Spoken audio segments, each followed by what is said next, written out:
All right, back another. This is what? Should we number them though? Like one, two, It's three. Number what's the three. third one we've done? I don't know what Yeah, order this it's is going to go out podcast in. number 3 of the No Name Podcast. I'm your host, David Holder, with Warren and Easton Holder here as well, co-hosting. I'm And, and don't even start. Don't even say it, you little piece of meat with eyes.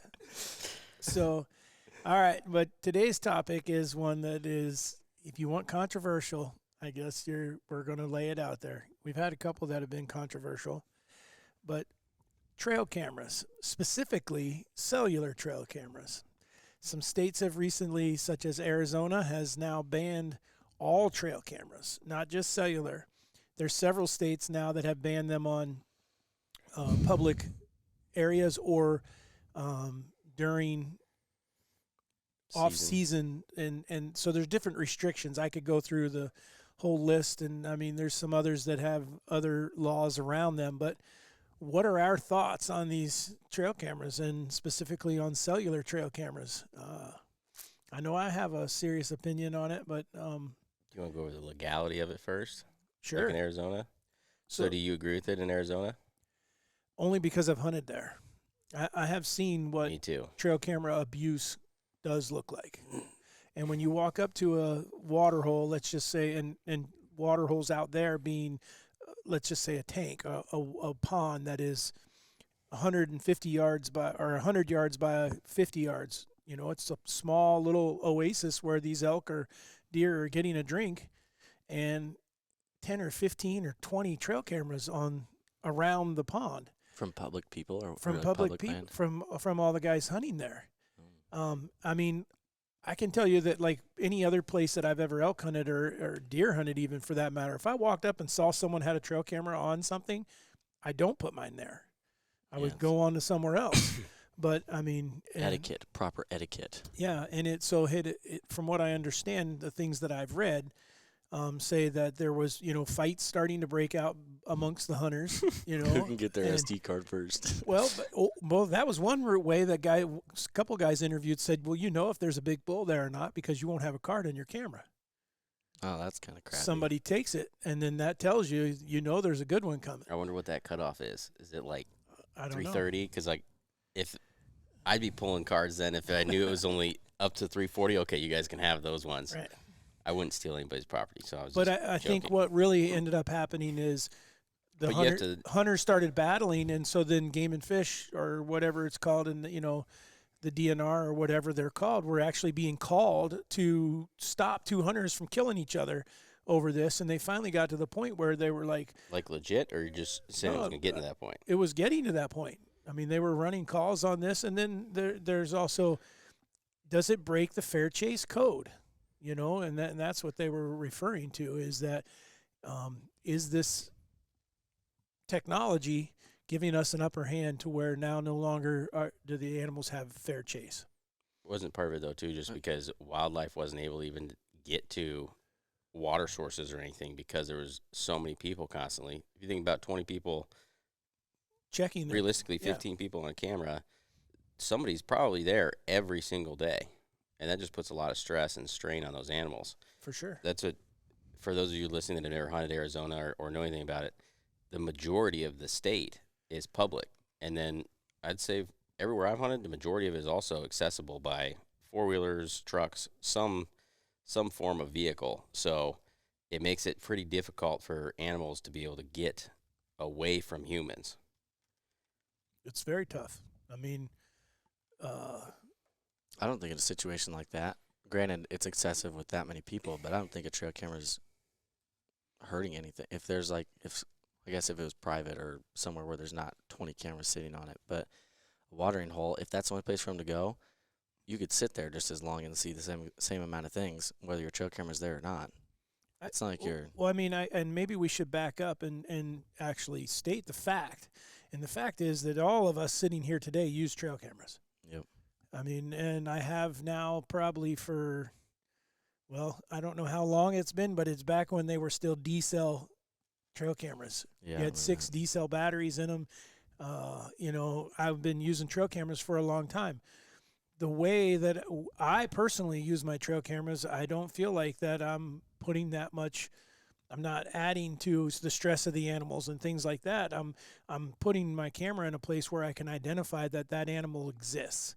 I'm trying to find out if there's a big deer there or not, or a big elk or a lot of elk or whatever. I'm not looking to time that deer down to try to use that. I'm not using the date and time and the moon phase and the temperature to tell me exactly when that animal passed by there and then come back and try to kill that animal. That's me. Other people might be doing that, but I'm not. So Well, I'll be honest. I know that if I check a card and I see that he's been there for 3 days straight, I'm going to be going right there. oh, absolutely, yeah. I mean, if you see that there's something obvious, you know. We do that with scrapes early, Yep. trying to basically find them. We have scrapes where the deer will hit them, but they won't hit them during the day. You know, on the edge of a field or something, big deer. And then if we can find one in the timber, we think maybe close to his bedding area or something, we'll put a camera on it. And if there's a picture of him there in that last 10 days of October, we know where we're going to go sit. So to an extent, we're still doing the same thing on some of it. Yeah, and I think, but at the same time, I might see him at that scrape. Doesn't mean I have a stand that can shoot the scrape. I know he's in the area now. Now I'm relying on grunting at him or rattling at him or catching him coming from a trail to there. But no, for sure, I'm not saying that if I see a good deer come into a scrape, I might be sitting as close to there as I possibly can. Let's just say, theoretically, they ban trail cameras altogether in Iowa. What do you think it would do to the deer? Would you have bigger deer? Would you have smaller deer? Would people kill less deer? Would they kill more deer? I don't think it'd do anything. I think you'd see more At of all? your. Think you'd see more of your 2 and 3 year olds, 3 and 4 year olds getting shot, because you wouldn't be able to confirm That's the true. You wouldn't age, know how long age you've of had them 'em. anymore, and now you'd Yep. have a that giant 3-year-old that grows to 160, 170 or whatever, and You have no way to look back on it. right, see if and, it's and him you or can't not. be sure that he's only 3 or 4. I mean, or people would have to get really good at aging animals from their body size. Period. Which is extremely difficult. But I could see, I don't too, care where who you you may are. get some bigger deer, because you may have some of those 4 or 5-year-old deer that 3, 4, 5 that never just are a little more elusive, and then nobody's able to use trail cameras to help them pick up what's going on, and they make it. And then they make it again, and they end up in that 192-inch range, $200, $200? 200-inch range. I was thinking bucks and 200, and so it went $200. I can see what you're saying, that you'd kill I do younger too. deer. I can see that. But at the same More than time, anything, I I think. think that you could possibly have some more get by, you know. I think that the one thing that it would go back to for me, I wouldn't be totally against it, because I remember the days when I didn't hunt with a trail camera. And you sit in a stand and you're like on pins and needles thinking, what am I going to see today? Yeah, that's true. I have no idea. And especially living here in Iowa, knowing that the potential to see a world record class animal is there. And man, this is going to be fun. I know there's especially because you still you'd be driving the roads and looking, doing your glassing. You'd be putting, whatever. You might be sitting somewhere having to actually physically do some more scouting. The reason I disagree with you now and think about it is that where I hunt, quite a few other people hunt it too, and I've never once seen a trail camera there or anything, and there's no guarantee that a deer that I have on camera this year is going to survive to next year, because a lot of them get killed anyways. I mean, I get some that live, but I don't think they aren't using trail cameras to kill them. Yeah, I don't think you have to at all. I think sometimes the best hunt that I've had ever, we had no cameras. That's it with Alyssa. I sat with Alyssa one day and saw 5 or 6 different, let me think, 6 bucks, all over 150. We had no cameras there, and I placed that stand just strictly off of how I felt about it. And sometimes I think if we hunted a little bit more based off how you feel about stuff, you may find yourself in a spot that's better. We had that one camera at Gobbler that if you sat there, you would see just a ridiculous amount of deer. A camera, you would never go sit there if you base it off the camera. You're like, oh, yeah, there's a deer here or there every other day or something like that, but there's not any point in me sitting there. If you look at it, it looks like this would be a good spot. And then you go sit there, and there's just gobs of deer. They just don't walk right by the trail camera. Well, I mean, I think that goes to the two of you. I think we mentioned in another podcast talking about the day you killed the big deer, the first good deer you killed at the house. It had nothing to do with trail cameras. You guys were sitting in a stand and saw all those deer go by. And I can say there's a lot of times, too, I'll go sit in a stand. I haven't seen anything on a trail camera because I'm not worried about it. I know that that deer exists, or I know that there is someone out there that could come by just because my trail camera is not getting them. Because I can't tell you how many times I have been sitting where I could see a trail camera and I see a deer, and then when I pull the card out of the camera and go back to the house, you didn't have a picture of him. It definitely plays on your head, though, when you got pictures of a deer. Oh, yeah. That you're after, or a big one near where you're sitting. It definitely, you have that underlying feeling of he's here. You'll sit a little bit longer. You might sit a little more quietly. You won't go to McDonald's at 10:30. I don't know who would ever do that. I don't know either. You can't blame a 14-year-old kid for wanting McDonald's in the middle of the day. Okay, but we're talking about trail cameras, and I think we've talked about trail camera use some, whether you're using it on video, whether you're using it, I've kind of it's become like a new hobby for me with putting them on video, and because the quality of the trail cameras has like crazy good, the audio on it. I would say that here's something I never expected to come from a trail camera, and that is that I've archived a few videos now that someone could actually learn how to turkey call, listening, because they're walking by the camera and just yelping and things and we don't get it on film a lot of times, and now someone could sit and play that audio back and learn how to make a turkey call. That's true. So there's some benefits to it, but what about cell cams? But cellular is where I think it changes the game, and also I'll be the first one to admit I've used some of them. I'm not a big fan, and one of the things that they're in is they don't work in a lot of places where I want to put trail cameras. A lot of the areas where we are, I don't get good service, so therefore I can't put a trail camera or a cellular trail camera. And then what I found was, and now I think maybe I will change my tune later on. Maybe I won't, because I kind of have I just don't want that all the time information. The one place where I think a cellular camera definitely has a place for the hunter, and it's not benefiting him so much that it's taking the ethics out of it, is when hunters don't live close to where they hunt. They can't get to it. They can't get to their trail camera. It's a long ways away. I think that it definitely gives the guy at least the ability to know some deer are down there, because he's also not sitting at his computer at work going, oh, he's there. Time to shut down and drive the 2 hours to go see if he's still there. Yeah. Yeah, but at the same time, if your camera's, if I think it could depend.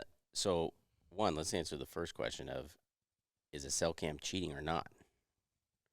Does a cell cam give you an unfair advantage? I think so. Well, hold on. I think that you could say that about anything. Okay, hunting. I mean, bow hunting. Should bow hunters get extra time?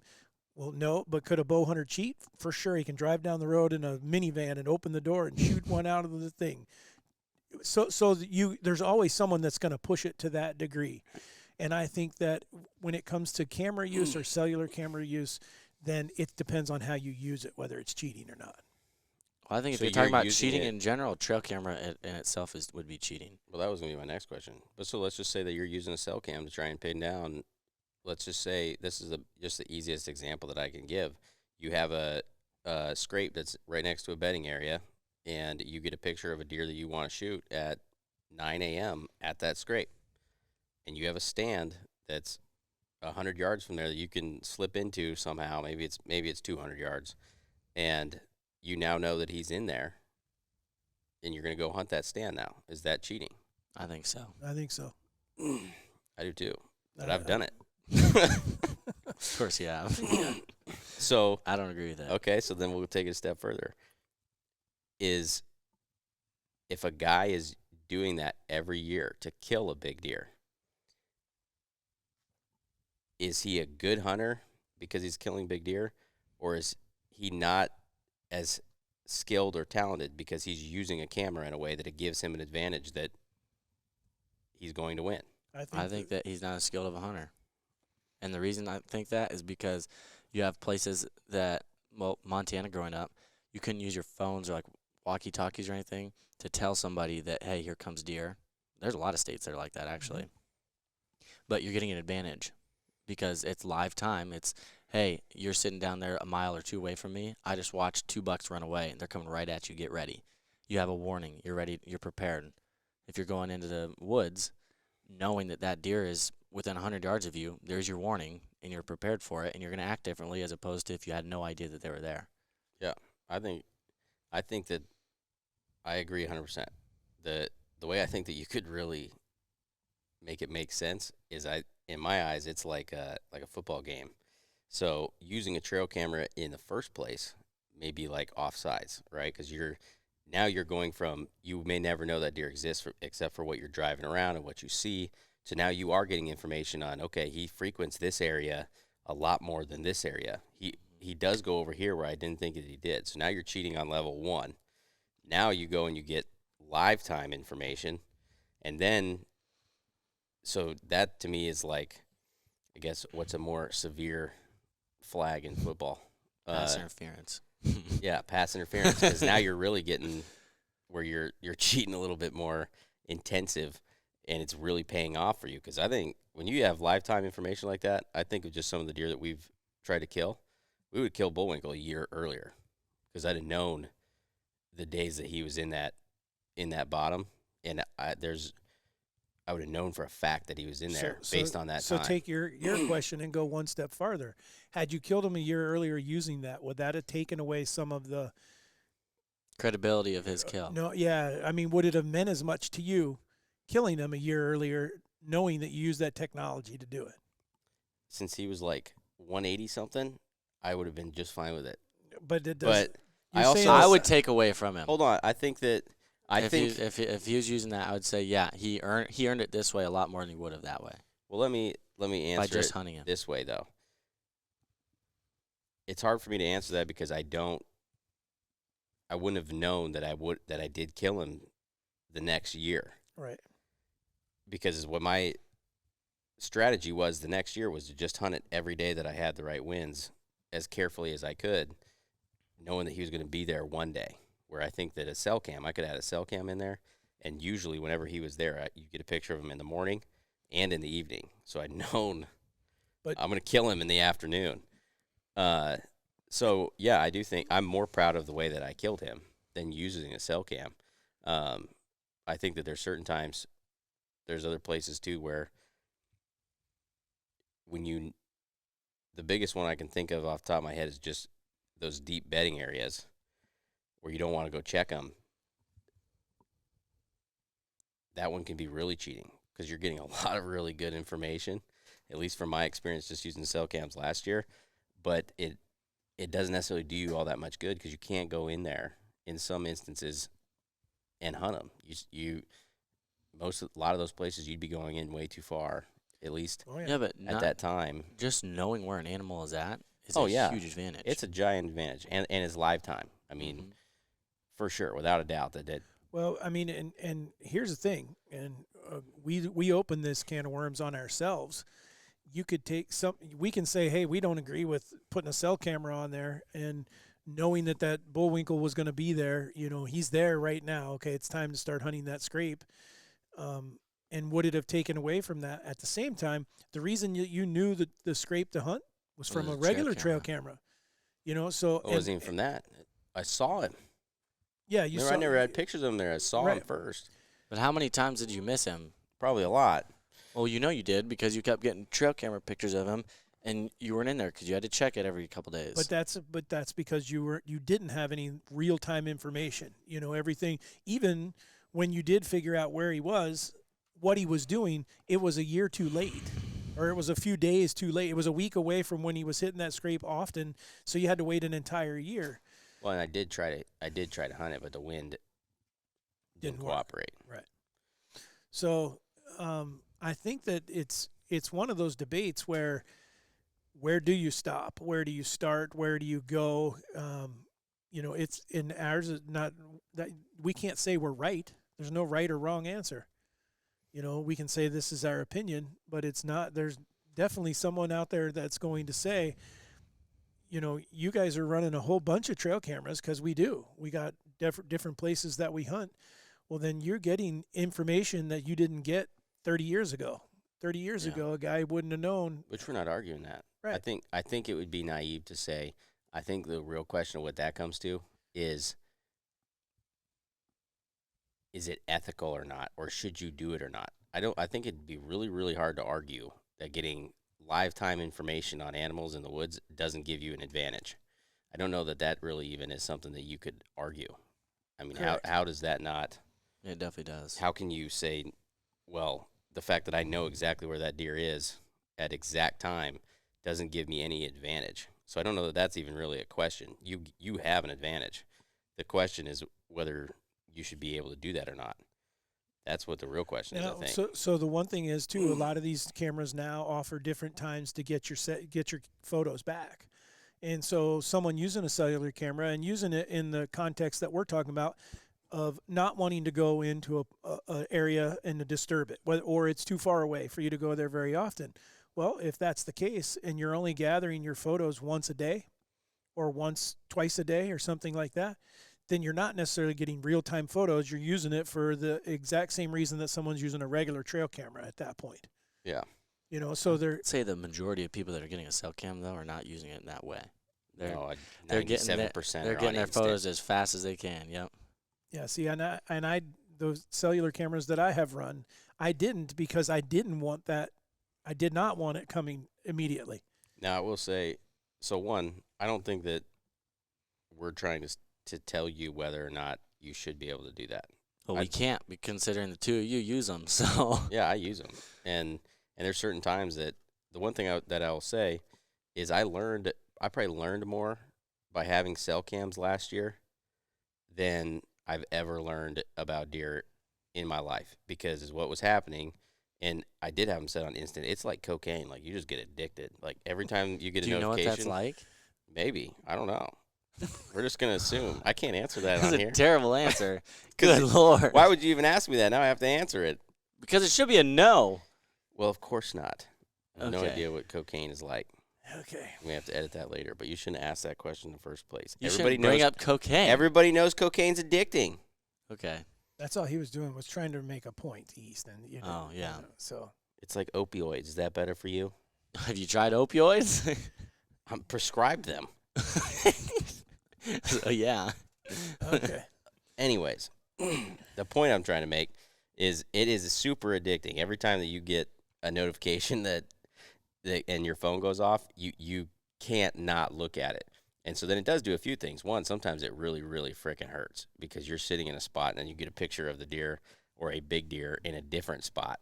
And then the other thing that I noticed that I learned a lot about last year was just strictly deer movement, because I would be sitting in a place sometimes where I thought that this is going to be the spot, this is the right place, I'm got it figured out, and I don't see anything. But yet my cameras are on fire.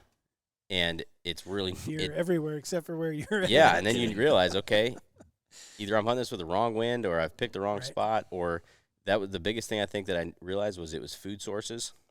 The late season was when I was trying to find a deer to hunt late season, alfalfa.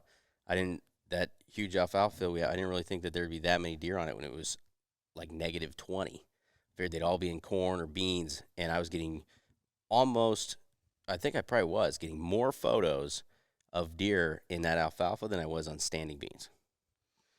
But no matter whether you're using a cell camera or trail camera, besides the fact that if you're sitting in a stand and you get a picture of the buck that's walking by in a different spot, there's no difference.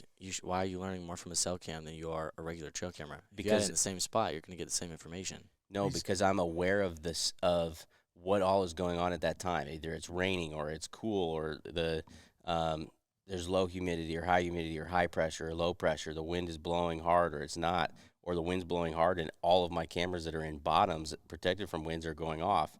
Nothing else is going off. When you're actually there and you're experiencing whatever those elements are, and your cameras are going off in certain places or they're not going off at all, I learned a lot more about when I felt as though deer were moving or not moving. Where I think if I went and pulled a card and that was 4 days ago. Especially if you hunt as much as we do, where we're hunting You're not gonna remember 15, all 20 that. days. I don't remember really what 4 days ago was like, and I'm just looking at the picture. I don't, I'm not looking. I'm That's sure fair. some guys are taking the time and they're writing down the temperature and the moon phase and all that, but I'm not paying attention to that when I just know that I'm looking at it, and today my cameras are on fire. I have a Yeah. couple notes in my phone Well, it's like of having days where my cameras were so lit that I put them down to know for next year on scrapes. well, it's like having other hunters in the woods that you're texting with. You know, hey, I Yeah. just saw a big Yeah. deer. Everyone that's hunting beans, let's say, is seeing deer. Everyone that's hunting corn is not seeing deer. Yep. You know, that kind of thing. So the cellular camera can become a hunting buddy. You know, but here's the question I have. You know, have you ever? And because I have not. Like I said, I don't get my photos that way when I have used cellular cameras. But I'm sure someone out there has got down out of a stand and moved. You know, and Oh, said, sure. and said, okay, I'm in the wrong stand. He's over there, or all of them are over there, you know, or all of them are down in the bottoms. I mean, maybe I need to move down and hunt in a bottom somewhere. For sure, without a doubt. I think, though, See, I think that's unfair too. Completely. It's like using a drone, fly it around until you find them, and then yeah, go but at over the there. same time, maybe if you were sitting in the stand, let's just say in the morning and it's super windy, you don't see anything, do you think you may have had the thought process later in that morning that I'm not seeing anything up here, maybe all the deer are out down in the bottoms trying to protect themselves, so I need to be closer to the bottom or something for the afternoon or somewhere that's shielded from the wind? I think that would be logical. Okay, so then what's the difference? Because now you know. Yeah, That's- he's you're saying guessing. you've got something confirmed, and the other way you don't. You're actually having to use your All I'm hunting saying is ability. you may have come to that same decision anyways. That's all I'm Maybe. saying. That's an easy one though. It's windy to get out of it. Yeah. Same time, if you're just sitting there and they're in a different field compared to the one you're in, and there's no reason to why would I think of that? Well, the next one, it's a whole other topic, but this kind of leads to that, and that is does something, because I think Pope and Young and Boone and Crockett address cellular or trail cameras now, don't they? I'm pretty sure Boone and Crockett made a statement on it. I can't remember. I don't know if Pope and Young agreed with it or went with it as well. That they would not accept something if you were utilizing cellular cameras to collect data on that animal prior to killing it. How are they ever going to Correct. prove that? Well, you're supposed to fill out an affidavit, you know, says that you're not lying. You have to do that when you enter animals, I guess. And so, you know, I'm sure they have that as a question then. You know, Yeah, It's it's cellular cameras or just trail cameras? cellular. I think if they're looking for that real time information. Yeah, I'd have to go and read I it and double check. But Don't basically disagree it's- with that at all. Yeah, they're saying that it. Although I ethically- find that hard that they're like, I wouldn't be surprised some dude signs his name on one of those sheets and he's lying about a deer. What are they gonna do? Sue him? No, I think if they found out though that because typically, you know, things surface if people have trail camera photos and things like that. You know, if someone comes out, they would pull him. You know, take him get off taken from the books. take him from the book, which in my opinion would be correct. I mean, you I would too. Yeah. yeah, but you know, so. But it's one of those things, man. I mean, like I said, I don't want to be a hypocrite because I've used them. But at the same time, there is a way you can go too far. It's no different than what we started this with, and that was Arizona, where the trail cameras, period, were being used to a point where it was affecting the animals. It was affecting the fish and game officers. It was affecting other people's hunting. It just got to a point where they had to do something, you know, and so, you know, and now some states, they list it as public, what you can and can't do on public land. Other states listed as can't do it at all. In Montana, you cannot use any trail camera during the hunting season. Oh, That's they still a changed that thing? law. No, it's still there. Really? I didn't Um, know that. Yeah, no, it used to be that so that meant that there was only like 3 months out of the year because it couldn't be any big game animal, you know, and so there was only 2 or 3 months where you could use trail camera. Yep. That's So- kind of odd. Well, I guess it makes sense though. what they're saying they're is saying or what you they're can getting go at. find out whether the problem with the western states is your animals will summer somewhere, they'll winter somewhere. So the state knows that you're not really getting that much information other than that Yeah. animal exists, but he might be 60 miles away from Yeah. from you got the picture to where you're hunting him. out west would be completely different, because in my eyes, just because here in Iowa, if you get pictures of, you can get deer have a small enough home range that you can get them fairly dialed to at least somewhat of where they're going to be. Yeah. Where I think you get a big bull on camera once, that may be the only time, and that's normal, because they cover 5-10 miles a day. That ain't a big thing. That's true. I don't think it would be that big of an advantage out there. That's what I'm saying. I don't really think that. I mean, I think it would allow you to get some really cool pictures, but I don't think it's going to aid you that much in killing an animal. That's true. Well, the thing is, I think you're going to see cellular cameras get better and better. They're now to the point where they can not only pass photos, but also video. I think they have live ones now. Yeah, they do. Spartan, don't they? Yep. Yeah, you can literally watch live time. See, I don't even know about some of the technology. It goes so fast. So, yeah, but as that happens, I wonder if we're going to actually push ourselves right into states having to follow suit with Arizona, and then we won't be able to utilize them at all. What would make them do that, though? Too much technology. They feel like every animal that's being killed is, like this live thing. Someone puts something on there, and then I guarantee you the next thing that someone will want to do, I want to shoot my deer in front of the camera, and they're going to set it up, and they're going to do that, and a whole bunch of people are going to be watching, and they wound it or something like that, and it's going to do nothing but do a bunch of black eyes for the hunting community. But that would have to be connected to a social platform. So you may know if it does that or go not. live to your phone, but that would. I have no idea. You guys, but at the same time too, you have to argue this point. I would be willing to argue. Well, you're willing to Pretty argue no close. matter what. I mean, that's I'm with a valid point. I'm like 97% confident on this. Oh, there may be There's there may 3% be that yes, maybe that's what I'm saying. It's 3%. In the Midwest, we'll go Iowa, Illinois, Missouri, Wisconsin. Wisconsin may vary my 3% a little bit, but Iowa and Illinois, Missouri for sure. That Kansas. Kansas could possibly too. So we're gonna leave that one out. I need to prove my point. That almost Skewed that numbers. 97% of the deer killed, of the big ones at least, somebody has a trail camera picture of. Oh, I would think that.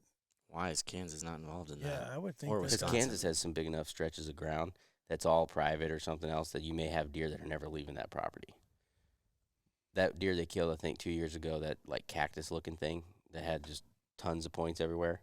I don't think they had trail camera pictures of that deer. I don't know that. For some reason, I feel like I had read that.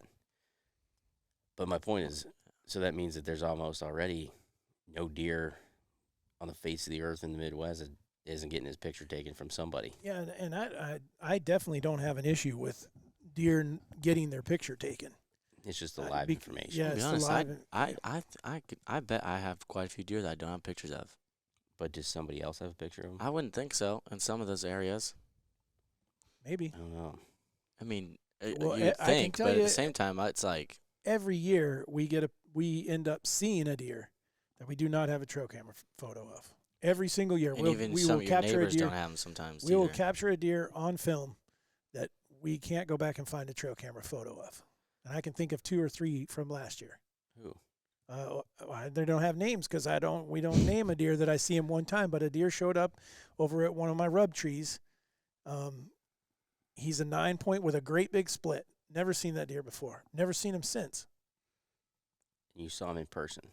We didn't know. I take that back. I got one trail camera photo of him. I didn't see him in person. So But we're staying towards my 97%. No, I thought what you I- didn't get a trail camera picture. What of I'm him. saying is that I've seen that happen both ways. A deer show up that we don't see again. Whether we catch him on trail camera or whether we physically see him, either Well, that's one. a lot more common, Well, I think, of getting pictures of deer you never see than But- seeing a deer and never having pictures. He's talking about you just get one picture of it, it's gone, you never see it again, never see it Exactly. on the hoof, nothing. I'm just saying that a deer will show up that's not there all the time. You don't have any intel on him, whether what you time physically period see is him. that usually, though? Usually the rut, Yeah. or late actually November. in the Midwest, probably also harvest season. Yeah. When they start That- that You have to changes. find a new house. That's Okay, there's a perfect Yeah, example. I know where you're at, right where you're gonna go. And that Here we a go. quadruple main beam buck. Uh-huh.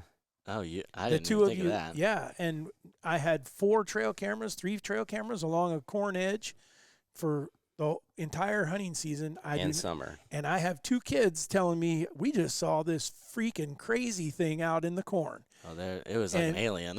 Yeah, and I'm saying, can't be. It absolutely can't be, can't exist because I don't have a trail camera photo of it. Not even a blurry photo of it. But East and I were confident because it was like a movie. We absolutely saw that deer. Dan, Christo, come here. Hey, we saw that deer. Sit. We clearly saw that, or we you saw the him deer out in first. The waterway. Yeah. Yeah, we saw him in the waterway. Him and I looked at each other, and we're both kind of like, "Did we just see what we thought we saw?" Well, you filmed it because you showed it to me, but We have it's video the of second time. That's what I'm saying. Is East and I saw him the first time, okay. and we didn't, and we were both like kind of looking at each other, like, is that really what we just thought? Was that really what we thought we saw? And then he came back out following a doe or something like that, and I managed to get video of him and everything. And then when was it that they cut the corn there? It was a couple weeks later because we were out of tags. Okay. That's why. And he walked right by our stand, 20 yards away. No, he walked by every camera, daylight out. I mean, but it took them having to cut the corn. Yep. Once they cut the corn, that deer was forced out of where he was living, and he moved into the timber. Once he moved into the timber, okay, now he would have been fair game. At that point, it was already, we'd all filled our tags. I was down there checking trail cameras, and he's on, not on one camera, he's on every camera, and multiple times, day after day, and daylight That's when I hours. was going to try to kill him with my second tag. And right. Well, the guys that hunted the property for gun season ended up killing him. I thought somebody had killed him. But my point is that deer wouldn't have mattered whether you had a cellular camera. He was where you weren't going to find him. Yeah, you know, unless you had a camera in the corn. Yeah, and then you can't do that because then the farmer runs it over, you Yeah. know, when he comes in and harvests or whatever. Yeah, that's true. That deer would have been worth the cost of one camera. He was cool. He was cool looking for sure. So, but I still don't know if you'd have found him though, because I don't know what would have concentrated him enough to It's a get him to go cornfield. right How by the heck here. are you going to get him to do that? Well, we saw him in that waterway, Oh, yeah, that's true. and there was a pond there. Maybe he would have gone to that pond or something to get a drink. I don't know. But see, now you take that and you say you throw a cellular camera out there in the waterway and not in the farmer's way. Boom, you get a photo of him. He's living out there. You're gonna have a blind Drop a right ground there. blind out there and kill that deer. And we just took technology. So there's a difference between, because there wasn't even cellular cameras the year that you got. I don't think Yeah, they even existed yet. No. You know, so what could have happened, you know, if you did that now, if you saw that same thing now? Well, that's probably what the key differentiator is with them is how many can somebody afford? Because really is where I think if you can only pick one spot or two spots, you're going to still have to pick a fairly decent spot to be able to get the information that you need to kill that deer.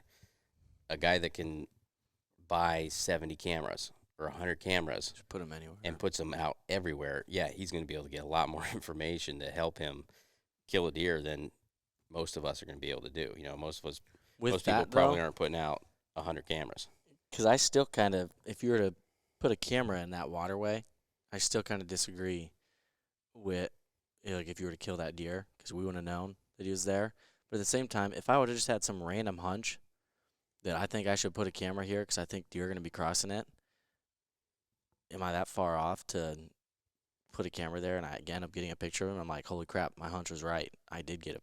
No, and I think there's an art to, I do think that there is I don't know if art's the right word or a technique, or I think there's something to be said for putting your cameras in the right place. Like you said, especially if you only got a few. If you only got a couple cameras or one camera, you got to be really good with that camera. Yeah, let's just say you had 200 acres to hunt and you have 2 cell cams. That still isn't necessarily going to do you all that much good. No, even possibly in really good spots. It can definitely benefit you without a doubt, but it may not be About 4 regular cameras on 1,000 acres. that means you just got too much ground to hunt. Yeah, evidently. But yes, so you know, how much is that going to help you? You don't know, you know. but you got to get them in the right spot, and that's where, like, some of the things that we do, we trying to show people about rub trees and scrapes and using glandular scents rather than using urine, and how it's made our picture gathering ability so much better. Well, I think a lot of that comes from experience. So when you 100%. get that gut feeling in that waterway, you probably never would have had that feeling if we hadn't seen that buck that day, and then had that experience of him living solely in that corn until it was harvested. Right. And then the next time you What go, do you mean though? I mean that you probably now, if you walked into a cornfield and you see all this sign, you would probably have that hunch that I need to have a camera here somewhere. Because of that experience. Yes, Yeah. or that there could be a deer here that I have no idea that he's actually here for what X, Y, and Z factors. I think that's one thing that I think a lot of people discredit is the amount of deer that you probably have that are within a mile radius that you don't have on camera. Because there is quite a few deer that maybe your neighbor does, but we've seen lots of deer where they'll show up in one spot, but then you have another camera that's a couple hundred yards away and you never get a picture of them. It's just like sometimes there's a barrier. It's at the edge of their home range. They just not travel that way. What is it? So I think some guys they handicap themselves because they don't ever expand outside of those areas to see what else they would have on their plays. well, and now that you say that, it does give me. You can gain so much knowledge, and mine weren't cellular cameras. It was just a regular camera, but straight up, having a camera, we just so happen to own two pieces of ground that don't attach to each other, that are roughly 1.5 miles apart, where we happen to get the exact same deer on camera every year for 4 years. Yeah. And 4 years he did the same thing, as meaning we'd get him on the one camera during the summertime, and then he would obviously leave there, and I kind of knew that the rut was coming because that's when he'd show up on the other camera. Yep. And Yeah, then that's true. And then yet I had, like what Warren We've had just other said, deer do that too in the same. but two I've never pieces. had them that far apart. It was just random luck. I mean, Yeah. oftentimes you have a deer that you don't summer that shows up, or vice versa. You have a deer that you're like, man, please stay here during the, you see him in the summer, and then you think he disappeared. You think, well, someone shot him, and then he shows up again the next summer. Yeah. But we've had big deer like that during the fall where we've joked about it because we're like, we know some dude is getting, because he's never there during the summer. So some other guy is getting pictures of this friggin' tanker all summer. And he's like, man, this is going to be a year, man. This is going to be a year. And like September 10th or something like in that range, It's gone. Poor guy. That hurts. We We've have it been that happen guy too, though, yeah. too. We've been on both ends. The Big 8, though, was one. Yeah. We wouldn't get a picture of him till right around September, right about Except the time the first year. Well, he was always full grown. He was never like. I can't remember those photos. I just know we had some velvet pictures There was of him. one time that I think we got one photo, but then the next couple of years it was like September. He was in velvet. We have pictures of him in velvet, but he was always like late August to September, and then he moved in. Yep. So it can happen, but Well, Ralph was a fall deer, except for the For one sure. year for 5 or 6 years straight. We never got a summer picture of him, except for that 1 year. We got like 2 or 3 photos of him, and that was it. so you can learn a lot from the cameras for sure. And like I said, You could learn that from a regular camera, though, too. I don't know that cell cam gives you any advantage there. yeah, and I guess I'm not referring to the cell camera. Yeah, I'm just just cameras talking in about general. cameras in general, that there's something to be, they have a place. I still enjoy it. It's almost like another hunt to me. I mean, I think catching a deer on photo or on video, is kind of cool to know he's out there, Yeah. to know this deer exists, to see your turkey numbers coming back, to see poults or something like that. There's, a lot of things that, not just what you're gathering at that moment. Yep. Heck, I've even watched myself burn a CRP field that I wasn't supposed to on my trail camera, and watched it come across, and people, Moron. Yeah. catch trespassers and things. Look, Yeah, look how many trespassers are we've got caught a lot on nowadays. that. And the cellular That's a camera, great thing about cell cams. I was going to say, and a cellular camera probably is going to cause pause by some guys oh, or yeah. gals, whoever it sure. may be. So that can be a huge one. Yep. Because Because you do have the ability, sheriff, right now. Yep, that's true. so That's probably the biggest one, biggest That's- benefit to it. That's exactly why we're running 600 cell cams. on If every, anybody out there has any ideas, on every we- gate, every tree, every We gap. keep them about 15, 20 feet in the tree facing down so you can't get to them. well, we just double camera everything. So Yeah, that just way wrap you a can tree. see the one. Well, you see the one, and Yeah, then we when you put 'em- go to steal the card, the other camera's getting a picture There of you it. go. Yeah. So Hopefully someday we'll be able to have them on all 4 sides of the trees. Then There we'll be you go. really good. Nobody can get past our cameras. Well, anyhow, so I don't know that we are Deer good. won't be able to good fart group of- without us knowing it. Are we? I don't know if because we're riding the fence. I really If feel you like guys we are. use them, and you guys are like, I use you 'em. see both sides. I don't really agree with them at all. Yeah. I just don't. I mean, I don't see really why they need to be used. Well, I use mine like I use my trail camera. I It's think the I'm same thing. between both of you guys because I agree that it's cheating, But he's okay with it. but I'm As long as he's you the ain't one cheating, no kidding. It's okay. if you ain't cheating, you ain't trying. There is Whatever. Such BS. That is not a good there statement. is certain times that I will use it, and there is certain deer that beat me so bad that I need every advantage I can get. No. Don't you think that they deserve to live? Yeah. No, I want to kill them. That's the Oh whole my point of what I'm doing. gosh. Is All I'm right. trying to kill them. That's definitely That's the chess match. that is You know, definitely the your way- mother's The son. way I You're get right. over it, Not your father. the way I get over it is when I walk up and I put my hands on that gigantic rack, and all of a sudden I feel better. Oh yeah. I I'm may sure have- I we're may gonna have get a cheated a call little or bit. two over this one, and someone wanting to state their theory on trail cameras or cellular trail cameras. I think most guys are gonna be with me. They're like, "Yeah, I can cheat, but I can get over it." I sadly don't think you're wrong. Yeah, I was gonna say I actually think he's probably right, but I don't agree with it either. So I mean, like I said, I'll stand in between and say that I don't disagree with them 100% like what you say, because I do think that they can be used in a certain format. Otherwise, there's no way to know that. What does a guy do that has a farm that's a long ways away?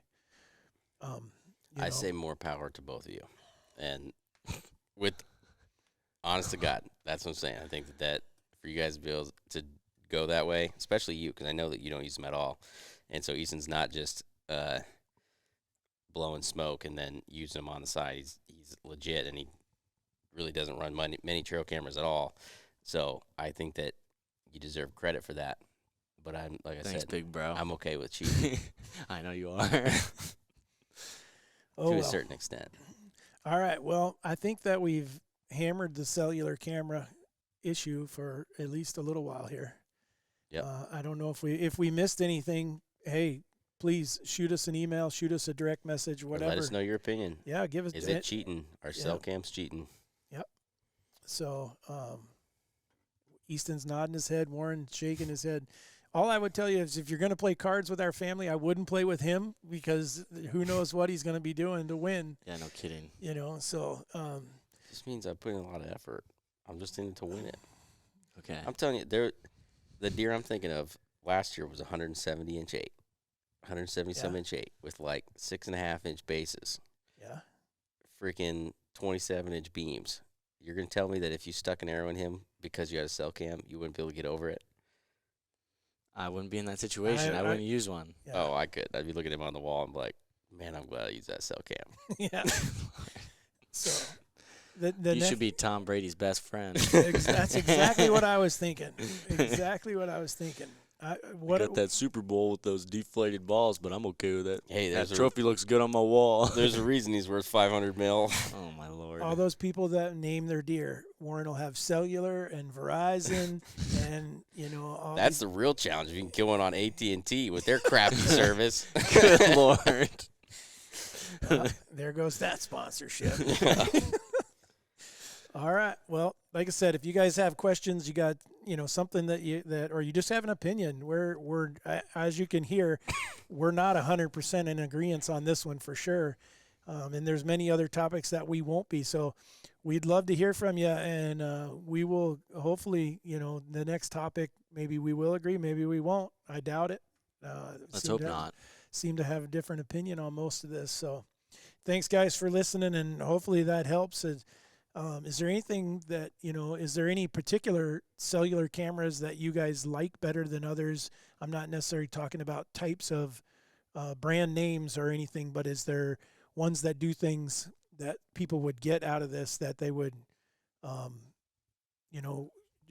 I think you're the one, Warren, that said that some are sending video now. Yeah. So you can look for a camera that will do, and then some of them had a setting so that you don't send a photo. Pretty much all of Until them have it- that setting now, I think, don't they? Mm-mm. Oh, really? No, I think it's just the stealth cams. Oh. So That's one thing I guess that for you guys that are running cell cams, if you're sometimes in question of why you're not getting as many photos, or one, if you're using a Tacticam cell cam, and unless they change it with new models or something, it will only send you one. If you have it on a 3-photo burst, it's only going to send you one of those 3 photos.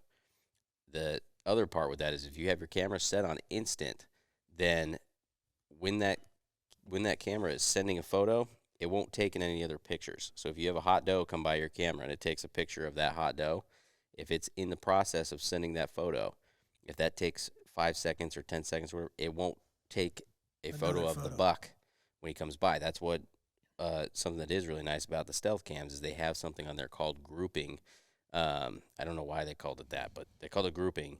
And is what that allows you to do is if the camera senses that there's more motion there, it won't send the photos yet because it captures whatever else is there first, and then it sends the photos.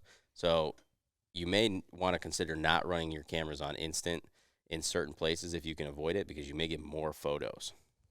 It's good tip for people to understand. Another one that I would tell people that, and this is not for cellular or non-cellular, all trail cameras, is be conscious and try not to point your cameras east or west. You're going to lose pictures in the morning or the evening, depending on which way. Go north and south. Even if it's a northwesterly, sometimes you can't do that, and sometimes it doesn't matter if you're in the trees or whatever. But if the sun's going to be a factor, it can screw up your camera, and you're not going to get photos. All right, well, those are some of the things. Like I said, I just wanted to be able to make sure we passed on some stuff about the cameras that we're talking about. But and then the prices have come down on a lot of them. They're not as expensive as they used to be. So if you're someone that believes that, hey, cellular cameras are what I need, all power to you to go get one. And if there's someone out there that says, hey, I don't want to use cellular, there's non-cellular ones that are really good. They've really come a long ways with the camera quality and the ability in them and things like that. The audio's phenomenal in some of them that we use. So, yep. All right, guys. Well, thanks again, and we will talk to you next time.